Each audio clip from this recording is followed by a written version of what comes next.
Hello, ladies and gentlemen. How are you? Now, let's go to the Chapter 1, Part 7, How to write the discussion. Usually, the discussion section is the most important and challenging component to write in a scientific paper. This section is used to analyze and explain the meanings of the results.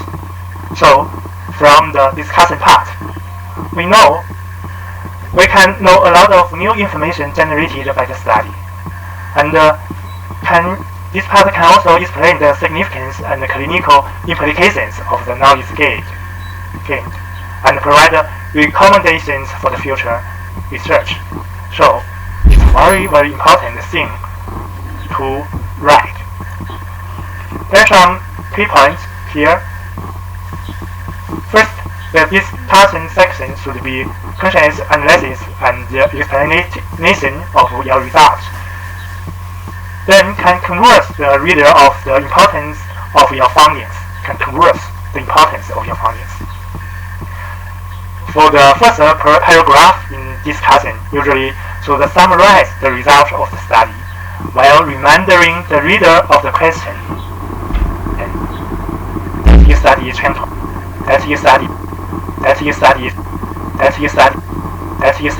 to answer in the first paragraph. And then you also should show some knowledge gap filled by your paper, also should be thoroughly and explanatory outlined and addressed in discussion part. Also, place your paper in the context of other studies of the same topic to both highlight relevant difference and boost similar findings. Also, should have to show something for investigating unexpected findings here. Also have other key points. You should, in discussion section, highlight how your study may be used to influence the design of future studies, change clinical practice is all lead to guideline or policy development or change. All studies have limitations. Here, we also should show the limitations. Be sure to acknowledge them and suggest how they can be addressed for the limitation. And the conclusion should also be in your final paragraph of the discussion section, which provides a well thought out take-home message for the reader. Thus, keep in your mind the conclusion should be as take-home message. Avoid repeating your introduction section and reporting new data and overspeak your findings. As the message and results should correspond to each other. The same thing, the introduction and the discussion should function as a pair. Be sure the discussion answers what the introduction asks. Sometimes, in discussion part, it's very harder to define the discussion than other sections. So, it's usually the hardest section to write. Many papers are rejected by journal editors because of faulty discussion, even though the data of the paper might be both valid and interesting. Even more likely, the true meanings of the data may be completely obscured by the interpretation presented in the discussion. So, sometimes, if you get good data, you have to spend more time to focus on write the discussion part. And then your paper can be published in more high-level journal. Many discussion sections are too long and verbose. We have to avoid these kind of things. Sometimes we have to know the relationship. In simple terms, primary purpose of the discussion is to show the relationships among observed facts. For example, a science teacher set up a simple experiment to show per class the danger of hall. She set up 2 classes, one containing water, the other containing gin. Into each he dropped a worm. The worm in the water swam merrily around, the worm in the gin quickly died. This is the result. What can you get from the result? That is the primary purpose of the discussion. What does this experiment prove? They ask. The result is as above. What you learn from the background typed up, it proves that if you drink gin, you won't have worms. Yes, this is some of the discussion. So, in the discussion part, usually composed like about 8 paragraphs. First paragraph is summary of the results. From second to fifth paragraph, you should show something like knowledge gap, implementation of results, how the results fill the knowledge gap, and unexpected results, plausibility, and the clinical implications, future directions. This is all included in from second to fifth paragraph. In the sixth paragraph, you should show something strength, and the seventh paragraph you show something weakness. Then last paragraph is the conclusion, take home message. First paragraph is summary of the results. You can summarize the results of the study. This paragraph has to be concise. It can start with a few introduction sentences to restate the rationale of the study. Then subsequent sentence should focus on whether the question asked in the introduction section is answered by the results. For the subsequent paragraph from second to fifth, the author should interpret the results for the reader and express their opinions. Be sure to outline the knowledge gap that your research fills and explain how your results fill the gap. It is also a good idea to discuss whether your results support or contrast these findings from similar studies. If the results are not similar, be sure to offer an explanation for why this might be. Finally, the clinical implications of the findings and suggestions for future research are also discussed in this paragraph. All these things should be included in the paragraph second to the fifth.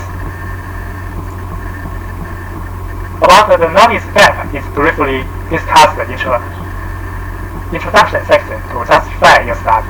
This gap is elaborated upon in more details in the discussion section to set the stage for introducing your results and findings. This section can be started by explaining the results from similar studies in the past.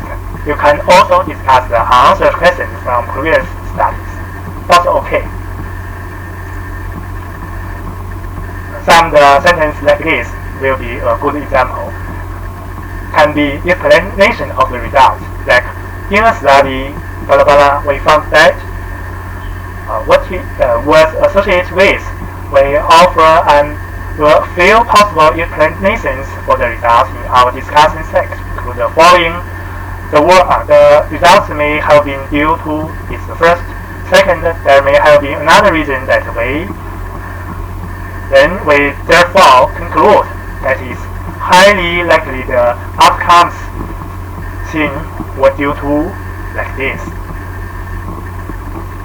Also, compare your results and findings with similar studies performed by others. If your results contrast the findings from previous study, explain your understanding of the reason for your results. In our discussion part, we made sure to highlight the difference between our results and those of the other studies. We include an explanation for why we thought the difference in study outcome exists. It is not uncommon to find a result which is significant but may not be clinically significant. This can also be explained in the conclusion section. That means scientifically significant but not always clinical significance. We have to explain it. Also, if you get some unexpected results, where our study saw unexpected findings of some blah blah, we can also explain this unexpected findings by staging back. This view may lead to like this. We also found unexpected results when we can explain the most other studies solely and blah blah blah. Is indicated that other studies were perhaps. This is some sentence here. We should sometimes follow it.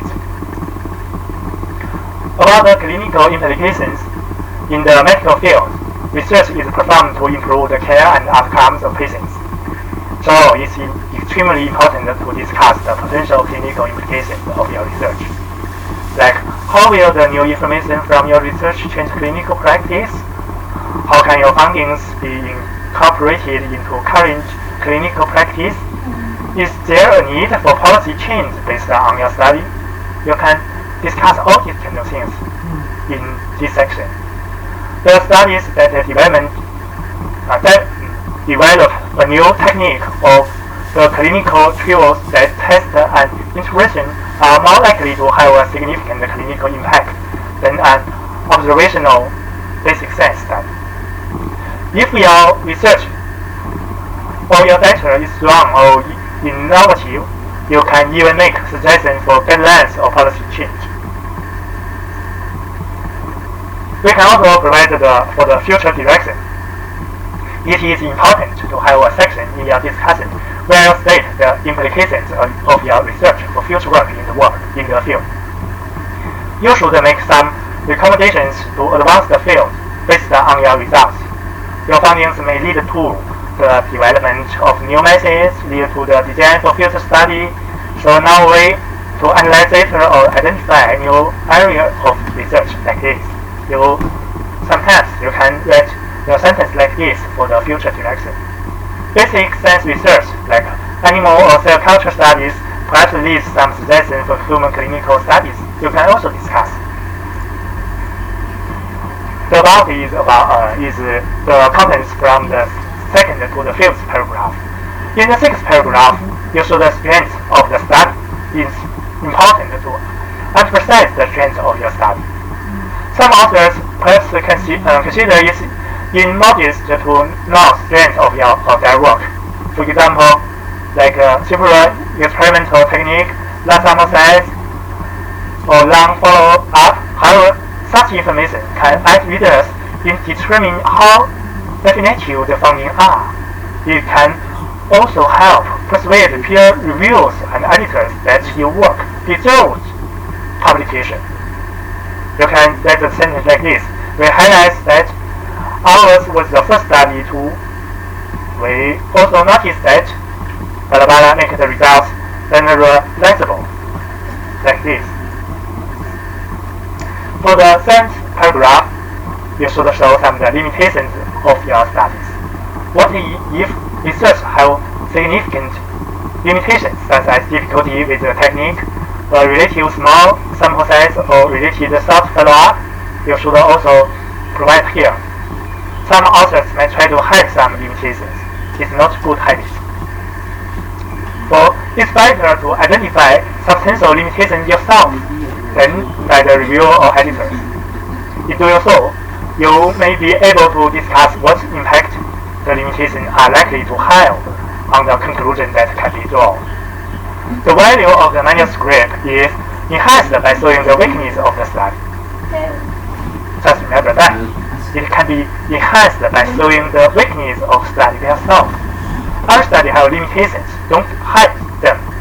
Address the major limitations of the study and the implications of those limitations.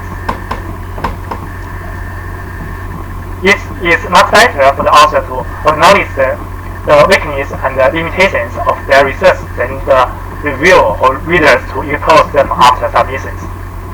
Also, inform the readers about the limitations and give suggestions for the modification of your research design or methodology for the future research. So, the limitation, you saw the limitation properly, will give a plus for your paper.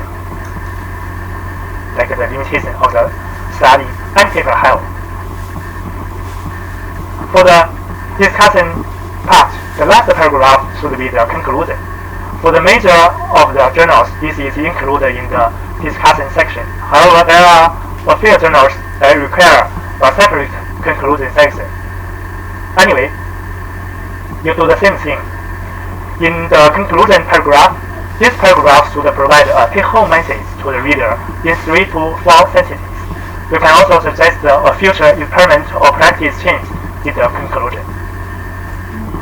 So, in this discussion part, we make a summary. Usually, they have a 7 paragraph. First is summarize the results, then elaborate upon or address knowledge gap, then compare your findings to other studies, then explain unexpected findings, then suggest how study will influence future studies or change practice. After that, discuss strengths and limitations. Finally, provide take-home message in a conclusion paragraph. Then, after all these things, you almost finish the whole manuscript. This is for this part. Thank you for your attention.